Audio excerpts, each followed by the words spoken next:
साथियों नमस्कार। स्वागत है आप सभी का। ईएमआरएस पर हम कुछ मुद्दों पर चर्चा करने वाले हैं, जैसा कि लगातार हम करते रहे हैं, लेकिन फिर भी थोड़ा समय हो चुका है कि आपके साथ कोई बात हमने शेयर नहीं की, कोई अपडेट आपको नहीं दी। फिर से ईएमआरएस की ओर हम लौटते हैं और ईएमआरएस में जो विद्यार्थियों के कमेंट्स जो मिले हैं, विद्यार्थियों जो शंकाएँ हैं, उस पर सारे प्रश्नों को लेने का प्रयास अपन करेंगे। सबसे पहला जो है कि जो कोर्ट केस का जो मुद्दा है, उत्तराखंड का जो कोर्ट केस है, उसके कारण क्या रिजल्ट में देरी हो सकती है या केवल वो अफवाह है। उसकी अगली हियरिंग है जो कब होने वाली है, इस पर भी चर्चा करेंगे।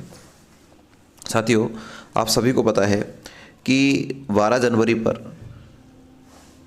जो है इस कोर्ट केस पर चर्चा, जो केस हुआ था उसके आधार पर जो उस पर सुनवाई उसकी हुई थी और उस पर कोई नतीजा नहीं निकला। समय के अभाव में उसको आगे बढ़ा दिया गया और उसके लिए 30 अप्रैल की डेट सुनिश्चित की गई है कि 30 अप्रैल में अगली हियरिंग होगी। तो कई विद्यार्थी, कई जो शिक्षक हैं, ये कयास लगा रहे हैं कि जो रिज़ल्ट है क्या वो 30 अप्रैल के बाद में आएगा क्या। ऐसा नहीं है दोस्तों।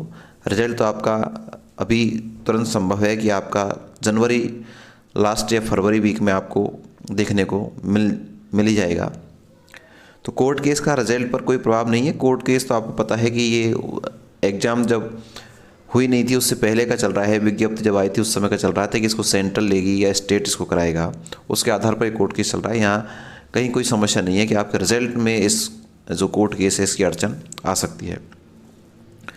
दूसरा कि जो हमने जो आंसर की जो चैलेंज की थी, अर्थात आंसर की जब निकालने के बाद में कुछ प्रश्नों पर खामियां बच्चों को दिखी और कुछ प्रश्नों पर वास्तव में थी ही। कुछ प्रश्नों के ऑप्शंस एक साथ दो ऑप्शंस सही हो रहे हैं, किसी के क्रम ऊपर नीचे हो रहे हैं। इस तरह के जो है आंसर की में चीज़ें देखी गई और एक थोड़ा सा मानवीय स्वभाव पे छोटी गलतियां हो भी जाती हैं। तो उस पर जो आंसर की पर जो चैलेंज किया गया, उस आंसर की पर चैलेंज करने के बाद में कई विद्यार्थियों का, अधिकांश विद्यार्थी जिन्होंने चैलेंज किया है, क्योंकि एक मोटी रकम वहाँ से ली गई थी, 1,000 रुपये पर क्वेश्चन वहाँ पर आपसे चैलेंज के रूप में लिया गया था। अब उस चैलेंज आंसर की में क्या हमने जो आंसर माने हैं वो क्या माना जाएगा या नहीं माना जाएगा। सबसे पहली चीज़ तो ये है विचारणीय है कि जब आंसर की आपसे ली गई थी उसमें किसी प्रकार का प्रूफ आपसे नहीं मांगा, जबकि आमतौर पर होता यह है कि जब आपसे आंसर की पर चैलेंज मांगा जाता है, आपत्ति मांगी जाती है, तो उस आपत्ति के लिए आपको कोई ना कोई प्रूफ वहाँ PDF फॉर्मेट में आपको अप्लाई करना होता है। तो इस तरह की कोई भी चीज़ ईएमआरएस के द्वारा नहीं मांगी गई। तो एक विचारणीय बिंदु किस तरह से उसका जो है रिजल्ट है, किस तरह का उसका जो डिसीजन है वो किस तरह से बोर्ड लेता है, ये एक विचारणीय बिंदु है। क्योंकि किसी तरह का कोई प्रूफ बच्चों से नहीं लिया गया, बाकी लेना चाहिए था, लेकिन चलो वो उनका निर्णय है।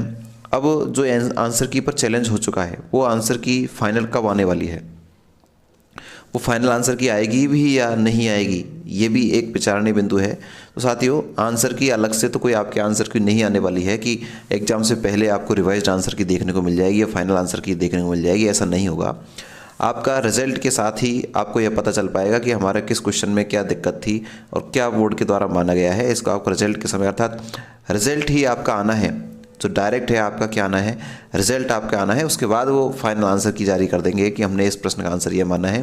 तो रिजल्ट ही मुख्य है अब, क्योंकि आपने आंसर की जो है उसको चैलेंज कर दिया। उसके आधार पर वहाँ पर जो है सब्जेक्ट एक्सपर्ट टीम बैठेगी और उस पर निर्णय लेगी कि जो बालकों ने जो आपत्ति की है वो किस आधार पर की है और वास्तव में उसमें कुछ संशोधन की कोई गुंजाइश है तो निश्चित रूप से संशोधन भी होगा। और लगता है उनको कि हमारे द्वारा जो आंसर की में जो पहले आंसर माना गया था वो एक्यूरेट है, तो उसमें किसी प्रकार का चेंज भी नहीं होगा। इसका फ़ायदा और नुकसान दोनों ही है। कई विद्यार्थियों को इसका फ़ायदा मिलने वाला है, कई विद्यार्थियों को इसका नुकसान होने वाला है। जिन विद्यार्थियों को 1-2 नंबर से रह रहे हैं, उन्होंने लैंग्वेज क्वालिफाई नहीं किया है, ऐसे विद्यार्थियों के लिए अगर 1-2 क्वेश्चन होते हैं तो ऐसे विद्यार्थी हो सकता है कि उन्होंने एक क्वेश्चन से रह रहे हैं तो वो हो सकता है उनका उसमें बोनस मिल जाए या उस क्वेश्चन का आंसर उन्होंने जो किया है उसको मान लिया जाए, तो वो क्वालिफाई कर जाएंगे। और जिनको क्वालिफाई नहीं किया है, ऐसे विद्यार्थियों सब्जेक्ट बहुत अच्छी थी, तो ऐसे में ऐसे विद्यार्थियों के चांस बन जाते हैं जिसमें कट ऑफ में आप काफ़ी ऊपर नीचे आप देख सकते हैं। तो पहला मुद्दा था आपका कोर्ट केस वाला था, दूसरा आपका आंसर की वाला था, तीसरा जो है आपका कि रिजल्ट कब तक आएगा। साथियों, ये जो प्रक्रिया है आपको पता है कि प्रोसेस चली जा रही है।